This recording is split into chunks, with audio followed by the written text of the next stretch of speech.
तथा श्री कृष्ण ने उपमन्यु से पंचाक्षर मंत्र का महत्व जाना। जय श्री राम। तो मैं नीतू पांडे यूट्यूब चैनल पर सबका स्वागत करती हूँ। इस कथा का वर्णन शिव महापुराण में लिया गया है। कहते हैं कि भगवान शिव जिनके हो जाते हैं बस उन्हीं के हो जाते हैं और उनका हाथ थामे तब तक चलते हैं जब तक वह ज्ञान का मार्ग प्रशस्त न कर ले। भगवान हम सबकी रक्षा उसी प्रकार करते हैं, यानी प्रेमी भक्तों की रक्षा उसी प्रकार करते हैं जिस प्रकार की एक नन्हा शिशु अपनी माँ से लिपटकर उसकी गोद में चला जाता है।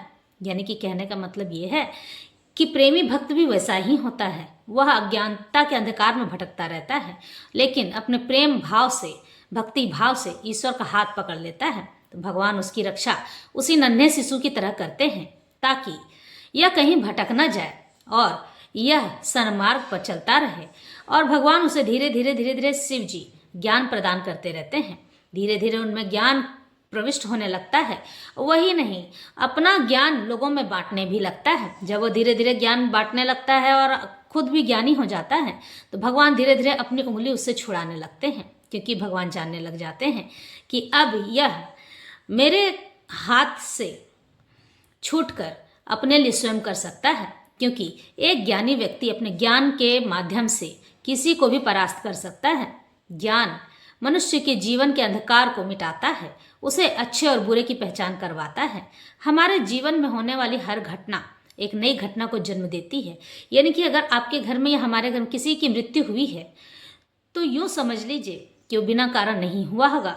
कई बार ऐसा होता है कि उस एक मनुष्य के जीवन में दरिद्रता लिखी है, लेकिन बाकी लोगों के घर वालों के जीवन में दरिद्रता, गरीबी नहीं लिखी है, और उसके चले जाने से उस घर वालों की गरीबी मिट जाती है।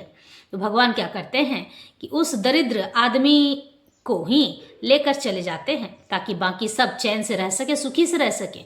एक आदमी के कुकर्म, पिछले जन्म के कुकर्म के कारण पूरे घर वालों को प्रारब्ध का कर्म यानी पिछले जन्म का कर्म भोगना पड़ता है, जिनके कर्मों का कोई विधान नहीं है, कुछ लेना देना ही नहीं है, लेकिन फिर भी उन्हें सब चीज झेलना पड़ता है।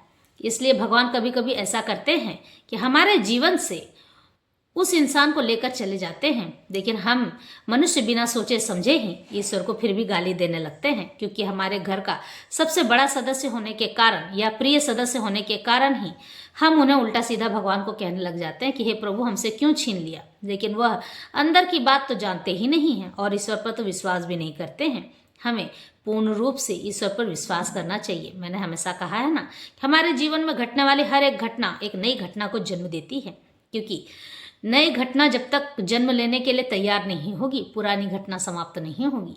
और जीवन और मृत्यु भी मनुष्य के हाथ में ही होता है। कोई भी चीज़ भगवान अपने हाथ में नहीं रखते हैं। वो तो स्वयं कहते हैं कि तुम अपने धर्म के रास्ते पर चल के अच्छा कर्म करो, जन्म और मृत्यु तुम्हारे अधीन हो जाएगी।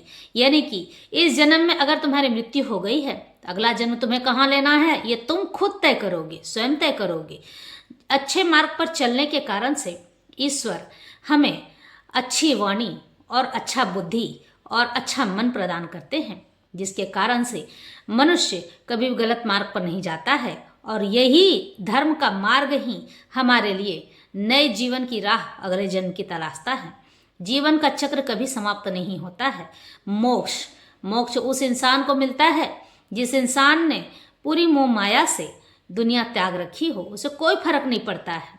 एक साधु था, कहता है कि कोई भी कर्म बिना सोचे समझे नहीं करना चाहिए, क्योंकि आपने जिसको अच्छा कर्म करके दिया है क्या पता वह उसके लायक ही ना हो, परमेश्वर ने उसे श्राप दिया हो।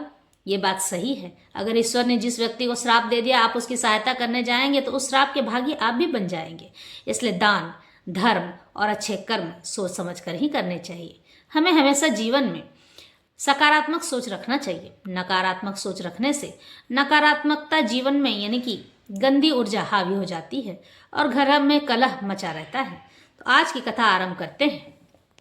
श्री कृष्ण कहते हैं, हे सर्वज्ञ यानी कि सब चीज जानने वाले महर्षि वप्रवर, आप संपूर्ण ज्ञान के महासागर कहे गए हैं। अब मैं आपके मुख से यानी मुंह से पंचाक्षर मंत्र के महात्म्य का वर्णन सुनना चाहता हूँ। उपमन्यु ने कहा, हे देवकी नंदन, पंचाक्षर मंत्र के महात्म्य का विस्तार पूर्वक वर्णन तो 100 करोड़ वर्षों में भी नहीं किया जा सकता है। इसलिए संक्षेप से यानी छोटे से तरीके से इसकी महिमा सुनो। वेद में तथा शैवागम में, शिव महापुराण में दोनों जगह यह षडक्षर प्रणव सहित पंचाक्षर मंत्र समस्त शिव भक्तों के संपूर्ण अर्थ का साधक कहा गया है। इस मंत्र में अक्षर तो थोड़े ही हैं, परंतु यह महान अर्थ से संपन्न है। यह वेद का सार तत्व कहा गया है, मोक्ष देने वाला है, शिव की आज्ञा से सिद्ध होता है, संदेह शून्य मात्र है तथा शिव स्वरूप वाक्य है। यह नाना प्रकार की सिद्धियों से युक्त हुआ जाना जाता है। दिव्य लोगों के मन को प्रसन्न एवं निर्मल करने वाला, सुनिश्चित अर्थ वाला अथवा निश्चय ही मनोरथ को पूर्ण करने वाला और परमेश्वर का गंभीर वचन है। इस मंत्र का मुख से सुख पूर्वक उच्चारण होता है। सब जगह शिव ने संपूर्ण देहधारियों के सारे मनोरथों की सिद्धि के लिए इस ओम नमः शिवाय मंत्र का प्रतिपादन किया है। यह आदि षडक्षर मंत्र संपूर्ण विद्याओं मंत्रों का बीज मूल है। जैसे वट के बीज में महान वृक्ष छिपा हुआ है, उसी प्रकार अत्यंत सूक्ष्म होने पर भी इस मंत्र को महान अर्थ से परिपूर्ण समझना चाहिए। ओम इस एकाक्षर मंत्र से तीनों गुणों से अतीत, सर्वज्ञ, सर्वकर्ता, धुतिमान, सर्वव्यापी प्रभु शिव प्रतिष्ठित होते हैं। यानी कि अतीत यानी बीता हुआ कल, सर्वज्ञ सब जगह, सर्वकर्ता सब कर सकते हैं, द्वितीयमान यानी कि सब कुछ हुआ समझो, सर्वव्यापी सब जगह, प्रभु भगवान शिव प्रतिष्ठित हैं यानी कि स्थापित हैं। ईशान आदि जो सूक्ष्म एकाक्षर रूप ब्रह्म है, वे सब नमः शिवाय इस मंत्र में क्रमशः स्थित है। सूक्ष्म षडक्षर 6 अक्षर वाले मंत्र में पंच ब्रह्म रूपधारी साक्षात भगवान शिव स्वभावतः वाच्य, वाचक यानी बोलने वाले भाव से विराजमान है। अप्रमेय होने के कारण शिव वाच्य हैं, बोलने वाले हैं, और मंत्र उनका वाचक माना जाता है, बोला हुआ माना जाता है। शिव और मंत्र का यह वाचक भाव अनादिकाल से चला आ रहा है। जैसे यह घोर संसार सागर अनादिकाल से प्रवृत्त है, उसी प्रकार संसार से छुड़ाने वाले भगवान शिव भी अनादिकाल से ही नित्य विराजमान है। जैसे औषध रोगों का स्वभावतः शत्रु है, उसी प्रकार भगवान शिव संसार दोषों के स्वाभाविक शत्रु माने गए हैं। यदि ये भगवान विश्वनाथ न होते तो यह जगत अंधकारमय हो जाता, क्योंकि प्रकृति जड़ है और जीवात्मा अज्ञानी, इसलिए उन्हें प्रकाश देने वाले परमात्मा ही हैं। प्रकृति से लेकर परमाणु पर्यंत जो कुछ भी जड़ रूप तत्व है, वह किसी बुद्धिमान चेतन कारण के बिना स्वयं करता नहीं देखा गया है। जीवों के लिए धर्म करने और अधर्म से बचने का उपदेश दिया जाता है, उनके बंधन और मोक्ष भी देखे जाते हैं।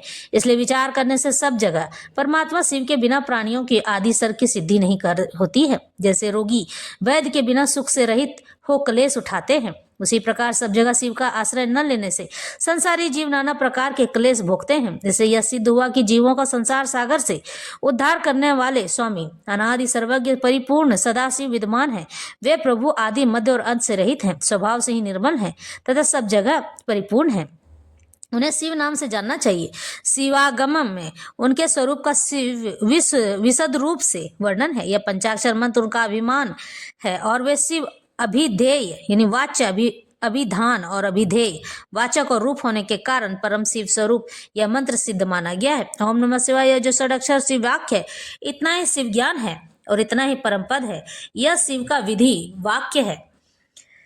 इस तरह से अर्थवाद नहीं है, यह उन्हीं शिव का स्वरूप है जो सर्वज्ञ परिपूर्ण स्वभावता निर्मल है, जो समस्त लोगों पर अनुग्रह करने वाले हैं। यानी कि भगवान शिव को उपमन्यु समझाते हैं कि शिव जी ही सर्वव्यापी हैं, यानी सब जगह है, सब जगह रहने वाले हैं।